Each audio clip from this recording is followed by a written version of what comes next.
അസൗകര്യങ്ങളുടെയും ഇല്ലായ്മകളുടെയും നടുവിൽ വൈക്കോൽമെത്തയിൽ ഉറങ്ങുന്ന യേശുവിനരികിൽ എത്ര ശാന്തതയോടെയാണ് യൗസപിതാവും മാതാവുമായിരിക്കുന്നത്.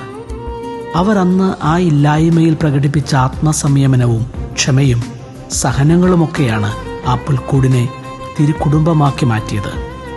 അന്നവർ ആ പുൽക്കൂട്ടിൽ തെളിയിച്ച സ്നേഹത്തിൻ്റെ ഇത്തിരി വെട്ടമല്ലേ തിരുക്കുടുംബത്തിൽ എന്നെന്നും അണയാതെ കത്തിജ്വലിച്ചത്.